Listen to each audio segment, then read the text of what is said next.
Hello sir, welcome back. And बात करेंगे देखिए अशोक लीलैंड शेयर के बारे में। अशोक लीलैंड शेयर का मैंने वैसे आपको एक कल वीडियो बना करके दिया था एंड इसी वीडियो में हमने कुछ पॉइंट्स को डिस्कस किया था। हमने क्या बोला था कि अगर ऐसा रहा तो आज के ट्रेडिंग सेशन में क्या रहेगा कि स्टॉक एक रेंज में फंसेगा।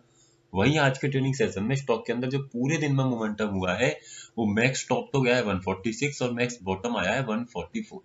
यही स्टॉक की रेंज रही है, इससे ज्यादा स्टॉक अप एंड डाउन में नहीं गया। अब समझिए आज के ट्रेडिंग सेशन में क्या हुआ। आज के ट्रेडिंग सेशन को समझने के लिए जब हम ऑप्शन चेन पर आएंगे तो हमें ये देखने को मिलेगा कि मेरा सपोर्ट बना हुआ है 145 पर वॉल्यूम के कारण, रेजिस्टेंस है मेरा 150 पर open interest and volume both के कारण। तो ऐसे केस में क्या रहेगा, ऐसे केस में स्टॉक क्या करेगा 145 और 150 इन्हीं दोनों लेवल्स को ट्रेड करते हुए दिखाएगा। अब अगर 145 मिले तो बाय करूंगा, 150 मिलेगा तो मैं क्या करूंगा, सेल करूंगा।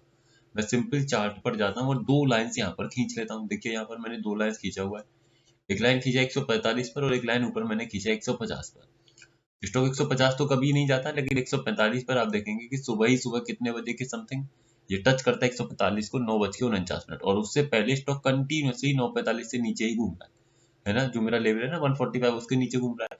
अब मुझे इसमें ट्रेड एटलीस्ट 9:30 तक मुझे वेट करना है, उसके बाद इनिशिएट करना है, क्योंकि डेटा प्रॉपर तभी आ पाता है। मैंने ये देखा कि स्टॉक कहीं ना कहीं आया, नीचे की तरफ चल रहा है, वहां से उठ करके आया 145।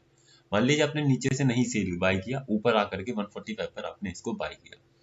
बाय करने के बाद आपका स्टॉप लॉस क्या रहेगा और टारगेट क्या रहेगा, दोनों स्ट्राइक प्राइस के बीच के डिफरेंस का हाफ आपका टारगेट है, हाफ आपका स्टॉप लॉस। तो 50 पैसे का लगाया आपने टारगेट और 50 पैसे का लगाया स्टॉप लॉस। स्टॉक क्या क्या 145 से यहाँ हिटिंग करने के बाद प्रॉपर तरीके से ऊपर गया, कहां पर 145.5, यानी कि जो आपका टारगेट था वो इसने डन कर दिया।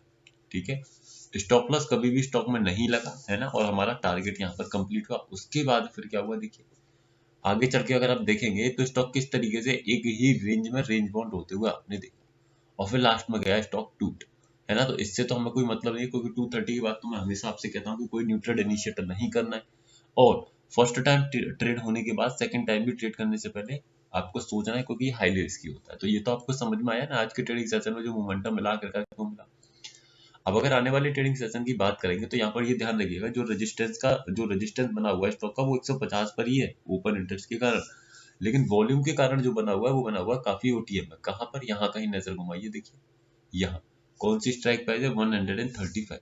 तो ऐसे केस में फिलहाल के लिए पोजिशनली बाइंग नहीं दिखाई दे रही है। बाकी लेवल्स को समझने की कोशिश कीजिएगा लाइव मार्केट में। वैसे भी कल एक्सपायरी है तो हाईली हाईली रिस्की डे है, तो आपको ट्रेड ना ही करें कल स्टॉक्स में, तो आपके लिए ज्यादा फायदेमंद साबित हो सकता है। Thank you so much for watching the video. सिर्फ एजुकेशनल पर्पज है, किसी भी तरीके की बाइंग सेलिंग होल्डिंग की सलाह आपको नहीं दी जा रही है। Thank you.